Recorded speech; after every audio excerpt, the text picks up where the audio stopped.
Saving ആയിട്ടുള്ളവരൊക്കെ പുറത്താക്കുന്നത് എനിക്ക് അങ്ങോട്ട് ഇഷ്ടപ്പെടുന്നില്ല.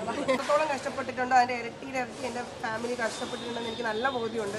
ഇതായിട്ട് എല്ലാം പറയാം. അപ്പോൾ എന്തായാലും ഒരുപാട് സന്തോഷമുണ്ടോ നിങ്ങൾ എല്ലാവരും വന്നപ്പോൾ നേരെ വെയിറ്റ് ചെയ്തതിൽ ഒരുപാട് സന്തോഷം. എന്തായാലും നിങ്ങൾ ആരെങ്കിലുമൊക്കെ സപ്പോർട്ട് ചെയ്തിട്ടുണ്ടാവും. സപ്പോർട്ട് ചെയ്ത എല്ലാവർക്കും ഒരുപാട് നന്ദി.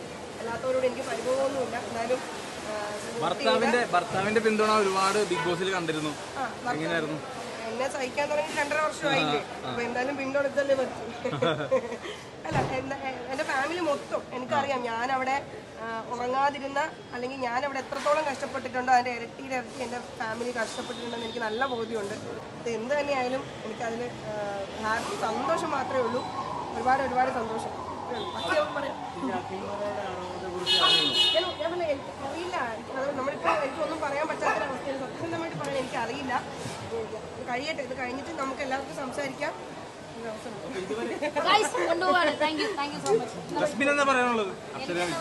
ഞാൻ നേരത്തെ പറഞ്ഞില്ലേ, സേവിംഗ് ആയിട്ടുള്ളവരൊക്കെ പുറത്താക്കുന്നത് എനിക്ക് അങ്ങോട്ട് ഇഷ്ടപ്പെടുന്നില്ല. അങ്ങനെയൊന്നുമില്ല. അങ്ങനെയല്ല ബ്രോ, ഡിസ്റ്റർബിംഗ് ആയിട്ടുള്ള അപ്സര ഡിസ്റ്റർബിംഗ് ആയിട്ടുള്ള ഒരാളാണ്. ഞാൻ ഇതിനു മുന്നേ ഞാൻ ഇറങ്ങിയപ്പോഴും പറഞ്ഞിട്ടുണ്ട്, ടോപ്പ് 5 കപ്പടിക്കാൻ സാധ്യത ഉള്ള ഒരു വ്യക്തിയാണ് ഇപ്പൊ പുറത്തായിരിക്കുന്നത്. പുറത്തത്തെ കളിയും നിങ്ങൾക്ക് നന്നായിട്ട് അറിയാം. അകത്തുള്ളൊരു ഡിസ്റ്റർബിംഗ് അല്ല എന്നല്ല, അകത്ത് ഇപ്പോഴും ഡിസ്റ്റർബിംഗ് ആയിട്ടുള്ളവരുണ്ട്.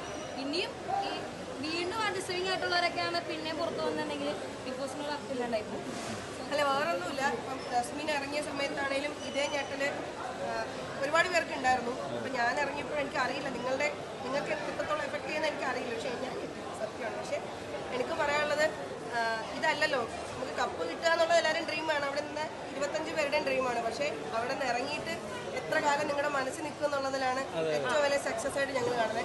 ഞങ്ങൾക്ക് ഉറപ്പുണ്ട് എന്തായാലും അത്ര പെട്ടെന്നൊന്നും നിങ്ങളുടെ മനസ്സിൽ പോകില്ലാന്ന്. ഇറങ്ങുന്ന ആൾക്കാരോട് നിങ്ങളെ നന്നായിട്ട് കളിച്ചു, അയ്യോ നിങ്ങൾ ഇപ്പോഴൊന്നും ഇറങ്ങുന്ന ആളല്ലായിരുന്നു എന്ന് പറയുന്നത് അത് കേൾക്കുമ്പോഴാണ് ഞങ്ങൾ അത്ര എന്താ പറയാ, അതാണ് ഞങ്ങളുടെ സക്സസ്. അങ്ങനെ ഞാൻ വിചാരിക്കുന്ന ഒരിക്കലുമല്ല. അങ്ങനെയെങ്കിൽ നമ്മളെയൊക്കെ എന്തായാലും നല്ല കണ്ടസ്റ്റന്റിനെ ഏഷ്യാനെറ്റ് അവിടെ നിർത്താനല്ലേ നോക്കുള്ളൂ. അവർ പോലും വിചാരിച്ചില്ല. പുറത്ത് വന്നിട്ട് ഇതൊക്കെ കണ്ടു കഴിഞ്ഞപ്പോൾ ഞാൻ എപ്പിസോഡൊന്നും കണ്ടിട്ടില്ല. കാരണം എനിക്ക് കാണുമ്പോൾ നല്ല സങ്കടമായിരുന്നു. അവിടെ ഇവർ ഓരോ അഭിപ്രായങ്ങൾ പറയുമ്പോൾ ഞാൻ അവിടെ ഉണ്ട്. ഞാനപ്പോൾ ഒരു എപ്പിസോഡ് കണ്ടിട്ട് ഞാൻ അങ്ങനെയല്ല ഇങ്ങനെയാണെന്ന് ഞാൻ ഒറ്റയ്ക്കിരുന്ന് പറയാം. അപ്പം ഞാൻ വേണ്ട ഇനി കണ്ടാൽ ശരിയാവില്ല, സങ്കടം വരും. അപ്പോൾ അതുകൊണ്ട് ഞാൻ മാറ്റി വെച്ചു. എവിക്ഷൻ എപ്പിസോഡ് മാത്രമാണ് ഞാൻ കണ്ടത്, വേറെ ഒന്നും കണ്ടില്ല.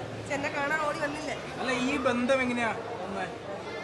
എനിക്ക് അവിടെ കണ്ടതിൽ ഏറ്റവും പ്യുവർ സോളായിട്ട് തോന്നി, ഭയങ്കര ജെന്യൂനായിട്ട് തോന്നിയ ഒരാൾ റസ്മിനാണ്. ഭയങ്കര സത്യസന്ധമാണ്. അവൾ കാണിച്ചൊക്കെ നെഗറ്റീവ്സ് ഒക്കെ ഉണ്ടായിട്ടുണ്ട്. പക്ഷേ അതൊക്കെ ഭയങ്കര സത്യസന്ധം ആയതുകൊണ്ട് എനിക്ക് തോന്നുന്നു കയ്യിൽ നിന്ന് പോയ കുറച്ച് കാര്യങ്ങളുണ്ട്. പക്ഷേ ഭയങ്കര സത്യസന്ധമായ കുട്ടിയാണ്. റസ്മിനെ പറ്റിയുള്ള പരാതി പറയുന്നത്, റസ്മിനെ എല്ലാവരും മനസ്സറിഞ്ഞ് അവരുടെ കൂടെ നിൽക്കുന്ന പറയുന്നത്, മനസ്സറിഞ്ഞ് അവരുടെ കൂടെ ആയി പോകുന്ന പറഞ്ഞു. റസ്മിന്